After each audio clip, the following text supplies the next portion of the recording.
Assalamualaikum warahmatullahi wabarakatuh. Baik, kami dari kelompok 1 akan mempresentasikan materi kami, yaitu tentang negosiasi terhadap UMKM. Di sini kami memilih UMKM-nya, yaitu brosur yang beralamat di Jalan Cendrawasih nomor 3A. Sebelum kami masuk ke pembacaan materi, terlebih dahulu saya akan memperkenalkan rekan saya,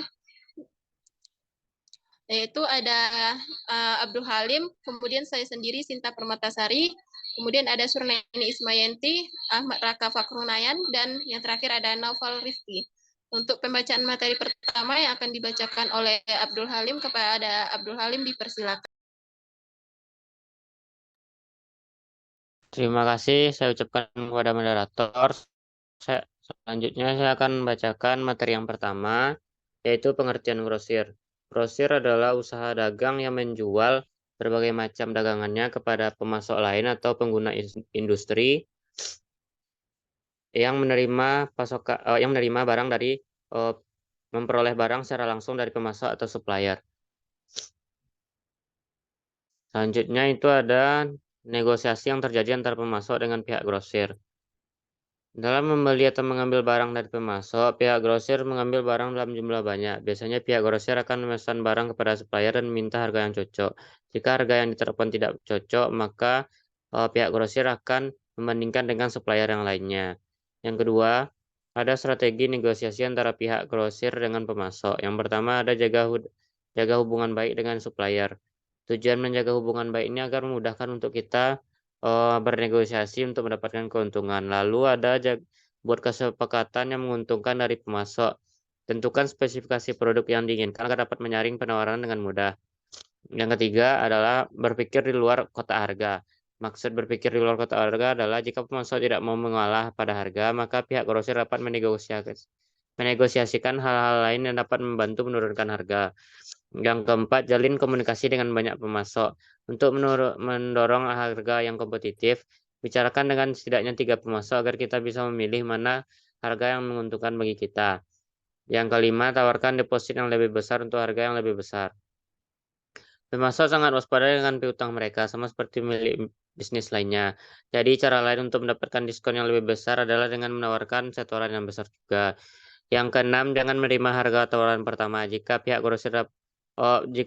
pemasok menawarkan harga, pihak grosir bisa menawar dengan harga yang sesuai dengan harga yang mereka inginkan. Yang ketujuh, pertimbangkan untuk memesan semua keperluan bisnis ke satu pemasok. Suka kepada pemilik grosir yang memesan banyak barang kepada dia. Sering juga mereka mendapatkan diskon. Selanjutnya, itu ada jika pemasok tidak setuju dengan harga yang ditawarkan. Jika pemasok tidak setuju dengan harga yang ditawarkan, maka pihak grosir dapat mencoba memahami perspektif dan alasan mereka terkait penetapan harga tersebut. Jika tidak terdapat kesepakatan, maka grosir bisa mencari pemasok lain dengan harga yang sesuai. Sekian dari saya kembalikan kepada moderator. Terima kasih saya ucapkan kepada Abdul Halim. Pembacaan materi selanjutnya yang akan dibacakan oleh Ahmad Raka. Kepada Ahmad Raka dipersilakan. Baiklah, saya akan melanjutkan materi yang telah disebutkan tadi. Yang keempat adalah hambatan yang dihadapi dalam negosiasi harga barang. Ada beberapa hambatan yang dapat dihadapi dalam negosiasi harga barang.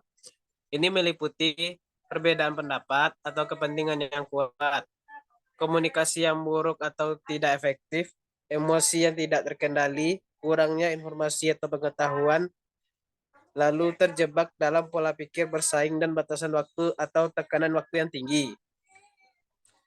Lanjut. Cara membangun kepercayaan satu sama lain antara pemasok dan penjual. Pemasok dan penjual dapat membangun kepercayaan satu sama lain melalui berbagai cara. Beberapa strategi yang dapat digunakan termasuk menjamin keamanan, memberikan produk baru atau layanan yang melebihi ekspektasi, berkomunikasi secara konsisten, dan memanfaatkan teknologi. Kepercayaan juga memerlukan waktu dan upaya yang terancam. Selain itu, integritas, transparansi, dan konsistensi dalam interaksi juga merupakan faktor penting dalam membangun kepercayaan. Sekian materi dari saya kembalikan kepada moderator. Terima kasih. Kemudian pembacaan materi selanjutnya akan dibacakan oleh Naufal Rifki. Kepada Naufal dipersilakan. Baik, saya akan melanjutkan dari materi yang sebelumnya. Ke yang keenam, itu ada strategi negosiasi yang paling efektif. Strategi negosiasi kolaboratif atau win-win solution merupakan salah satu strategi negosiasi yang tidak ada menang dan kalah. Hal yang perlu dilakukan adalah pikirkan apa yang diinginkan grosir dan apa yang diinginkan pemasok. Kemudian, usulkan kesepakatan yang memenuhi kebutuhan kedua belah pihak sehingga saling menguntungkan. Yang ketujuh, itu mengatasi situasi sulit dalam negosiasi. Ada beberapa hal yang perlu dilakukan ketika mengalami hal yang sulit dalam bernegosiasi. Yang pertama, tetapkan tujuan. Memiliki pemahaman yang jelas tentang apa yang diinginkan adalah hal yang perlu Anda lakukan dalam semua jenis negosiasi. Saat lawan membuat permintaan yang tidak masuk akal, Anda harus kembali lagi ke tujuan awal sebelum mulai beraksi. Kemudian yang kedua, paham dengan posisi pemasok. Agar pihak grosir bisa membuat argumen yang lebih meyakinkan dan meningkatkan peluang untuk memenangkan negosiasi, luangkan waktu untuk mendengarkan apa yang menjadi kebutuhan mereka. Yang ketiga, fokus pada masalah. Tetaplah berfokus pada masalah dan tujuan yang ingin didapatkan.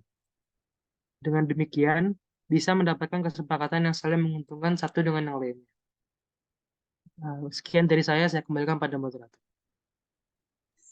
Terima kasih, Naufal. Materi selanjutnya akan dibacakan oleh Surnaini Ismayanti. Kepada Surnaini dipersilakan. Baik, saya akan melanjutkan materi nomor 8, waktu negosiasi. Waktu negosiasi yang dibutuhkan adalah 1-2 jam sehingga tujuan negosiasi dapat tercapai serta tidak merugikan kedua belah pihak. Selanjutnya,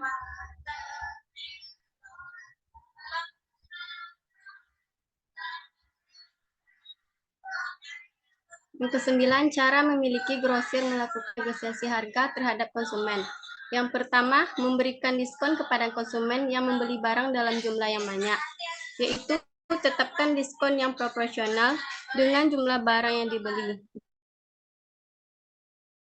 Jika semakin besar jumlah barang yang dibeli, maka semakin besar pula tingkat, yaitu dalam membeli sebuah produk, maka pembeli dapat menolak harga yang ditawarkan jika harga yang ditawarkan tersebut tidak sesuai dengan kebutuhan dan anggaran pembeli. Sekian materi dari saya. Terima kasih, Surnaini. Sekian materi dari kelompok kami. Jika ada kekurangan atau kesalahan, kami mohon maaf. Saya sebagai moderator pamit undur diri. Assalamualaikum warahmatullahi wabarakatuh.